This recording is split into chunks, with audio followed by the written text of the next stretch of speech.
Les blessures dans les sports de combat. Bonjour à tous, ici Abba the First. Les blessures dans les sports de combat. Les blessures font partie intégrante des sports de combat. Parfois, euh, parfois de mouvements, d'habitude, les gens se blessent plus à l'entraînement dans les sports de combat que pendant les combats eux-mêmes. La majorité des gens se blessent beaucoup plus à l'entraînement qu'au pendant les combats. Et on dit même que beaucoup de gens dans, euh, laissent leur carrière à l'entraînement. Beaucoup de gens finissent leur carrière à l'entraînement parce qu'ils vont trop fort, trop intensément, ils vont trop souvent. Par exemple, des athlètes de jiu-jitsu brésiliens, ils vont essayer de s'entraîner 2 fois par jour, tous les jours. Alors que c'est un sport de force. C'est un sport qui va requérir qu'on serre et ça va travailler surtout les mêmes muscles. Les muscles du dos. Ça va nous permettre de nous faire dépenser énormément d'énergie et fatiguer les muscles du dos. Donc, si on y va plus 2 fois par jour, tous les jours, sur toute la semaine, un jour, on finira par avoir un accident. Parce que le but, c'est d'essayer de briser nos articulations ou de nous faire mal. De faire semblant de nous faire mal, en fait. C'est ça le but. Un jour, nos articulations ou nos muscles vont se fragiliser si on s'entraîne trop souvent. Ou en MMA, on parle des commotions cérébrales. CTE, euh, chromatic,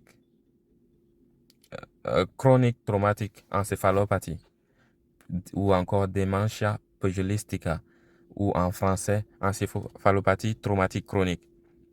C'est une maladie qui vient du fait de se prendre énormément de coups à la tête. Pas juste un seul ou deux, énormément, sur le long terme. Par exemple, les gens qui vont s'entraîner à la boxe et qui vont être professionnels, par exemple, ils vont parfois faire des sparring. Et ce sparring léger, là, les petits coups qu'on donne à la tête de temps en temps, mais de façon répétée, beaucoup, sur le long terme, c'est ça qui finit par donner ce traumatisme-là.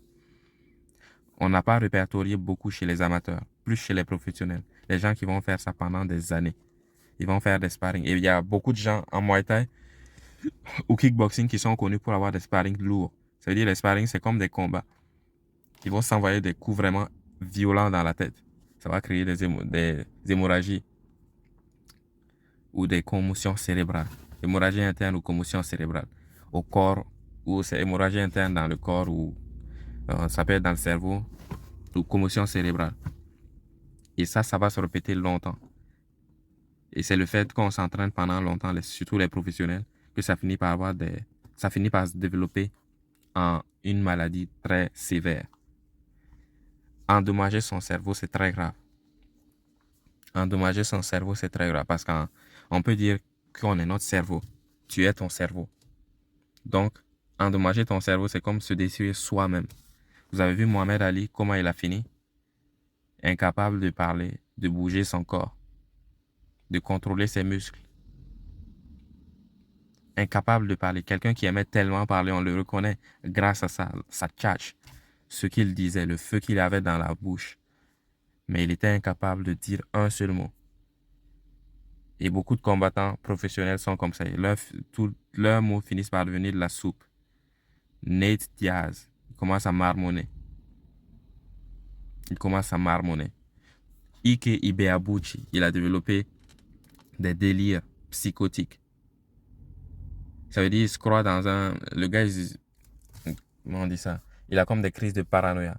Il croit qu'il y a des gens qui le surveillent, il y a des gens qui veulent le kidnapper, lui et toute sa famille, et leur faire du mal. Donc, pour que eux ne les kidnappent pas, ben, lui, il va les kidnapper, les amener dans un bunker secret, par exemple. C'est comme ça qu'il délirait. BJ Penn, qui pense que tous ses parents sont des clones.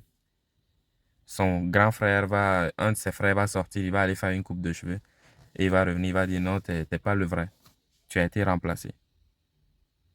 Ils ont tué le vrai et ils l'ont remplacé par quelqu'un d'autre. BJ Penn. Il y a plein d'autres cas de ce genre-là. Des gens qui ont des délires ou la colère. Il y a des gens qui ont, à force de faire taper dessus, ils vont finir par perdre certaines inhibitions sur le plan de la colère. Ils vont être toujours énervés, toujours à cran. Un petit truc les énerve. Un petit truc les énerve, les fait exploser. parce qu'ils ont pris énormément de coups dans la tête. Les blessures sont inhérentes au sport de combat, mais voici comment s'en prévenir. Il y a des différents types de gym en fait. Il y a des gyms où c'est la compétition. Chaque séance de sparring, on va s'entretuer. On va se faire du mal, on va faire mal à l'adversaire, à notre partenaire. Et il y a d'autres gyms où les séances de sparring, c'est ok, on y va à la touche, on va essayer de faire progresser notre partenaire sans lui infliger de dégâts. Il y aura plusieurs types de gyms.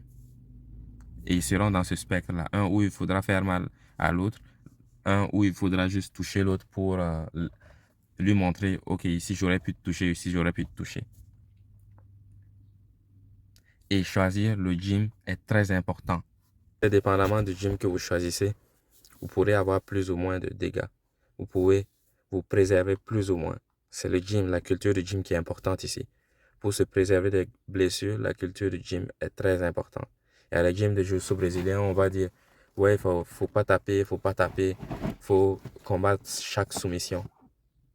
Et il y a d'autres gyms qui vont, dès que tu vas prendre une soumission, vont dire de ne pas terminer la soumission. Pour donner, comme dès que quelqu'un se fait prendre dans une soumission, dans une clé de bras, dès qu'on sépare les bras, on arrête par exemple. On ne va pas terminer la clé de bras.